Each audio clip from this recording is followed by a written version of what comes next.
Doctor thyroid problem ఉన్న వాళ్ళని cauliflower, cabbage, soya ఈ మూడు కొంతమంది తినొచ్చు అంటారు, కొంతమంది తినకూడదు అంటారు. యాజ్ ఎ డాక్టర్గా మీరు చెప్పండి, అసలు థైరాయిడ్ వాళ్ళు ఈ మూడు అవాయిడ్ చేస్తే మంచిదా? డైలీ ప్రాక్టీస్లో చాలామంది మమ్మల్ని కూడా క్వశ్చన్ అడుగుతుంటారమ్మా. మంచి ప్రశ్న వేశారమ్మా. చాలామందికి వచ్చేటువంటి డౌట్ ఇది. అందులో ఈ మధ్యకాలంలో ఈ థైరాయిడ్ ప్రాబ్లమ్స్ కూడా ఎక్కువైపోతున్నాయమ్మా.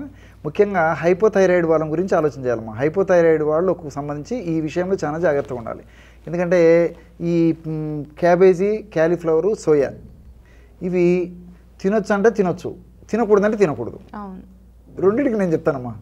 ఎలాగంటేమ్మా యాక్చువల్గా ఏమంటే ఇందులో ఈ క్యాబేజీ, క్యాలీఫ్లవరు, తర్వాత సోయాలో గాయిట్రిన్స్ ఉంటాయి, తర్వాత ఈ ఫ్లేవనాయిడ్స్ ఉంటాయి, థయోసైనైడ్స్ ఉంటాయమ్మా. ఈ మూడు కూడా థైరాయిడ్ గ్రంథిని దెబ్బతీస్తాయి ప్రత్యక్షంగా పరోక్షంగా. కాబట్టి ఈ మూడు పదార్థాలు ఉన్నటువంటివి ఇవే కాకుండా ఇవి కూడా తీసుకోకూడదమ్మా. ఈ మూడు ఇందులో ఎక్కువ ఉంటాయి అన్నమాట. సో ఈ మూడు అంటే ఈ ఫ్లేవనాయిడ్స్, తర్వాత థయోసైనైడ్స్, గాయిట్రిన్స్ ఈ మూడు కూడా ఈ క్యాబేజీలు ఉంటాయి, క్యాలీఫ్లవర్లు ఉంటాయి, తర్వాత సోయాలు ఉంటాయమ్మా.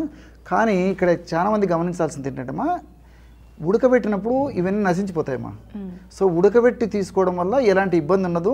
ఎప్పుడో ఒకసారి కొద్ది గొప్ప ప్రమాణంలో ఈ మూడు పదార్థాలు తీసుకోవడం వల్ల థైరాయిడ్ ప్రాబ్లమ్స్, ముఖ్యంగా హైపోథైరాయిడ్ ఉన్నటువంటి వాళ్ళు వాడుకోవడంలో తప్పులేదమ్మా.